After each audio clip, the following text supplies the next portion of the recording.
natin, kami yung naghaharang kasi nga noon panahon, ng ibang panahon, before Marcos administration, ang kalaban natin ay Partido Komunista, NPA. Ngayon, bumaliktad na ngayon ang panahon.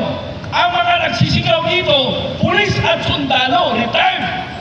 At ako na ang isang retired army at may kasama kong police general na kasama ko rin dito ngayon.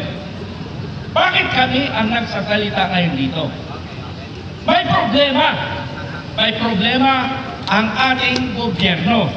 Gusto kong ipaliwanag sa lahat ng taong bayan, especially the police and military. Okay, makinig kayo. Police officer, yung pinaka-team leader niyo, pakinggan niyo yung paliwanag ko. Yung mga implementor ng batas, makinig kayo sa aking sasabihin sa inyo. Dahil ako, katulad nyo noon. Pero bakit naririto ako ngayon? Sa harap ng Palasyo del Gobernador, dahil nandito ang simula ng gulo ng Pilipinas. Palasyo del Gobernador, ako ay isang military retired. May mali nangyari sa atin. May mali nangyari sa ating bansa. Kaya dapat tayo Pilipino, kumilos tayo sa tama. Okay, paliwanag natin ang batas. Saan ba nanggagaling ang batas? Saan nanggagaling? May batas ba kung may batas ba kung walang tao? Wala. Ha? Wala. Sino ang batas ngayon? Ang taong bayan. Okay, makinig kayo ha. Atty. Garcia, makinig ka. Ha? Ang batas ay taong bayan. Nandito ang taong bayan. Nasa taas. Ang konstitusyon nasa baba. Ha? Ang taong bayan ay narito sa taas. So therefore, we are the sovereign power of the Republic of the Philippines.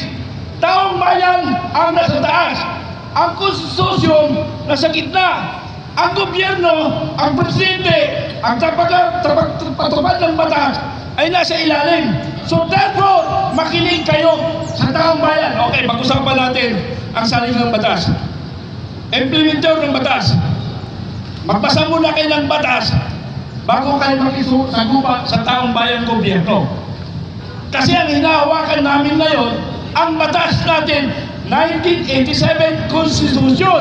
Basahin nyo ang preamble. Ikabisado nyo ang preamble. Ang preamble nakasaad dyan, we are the sovereign Filipino people. Tayo ang makapangyarihan. Atty. Garcia, makinig ka.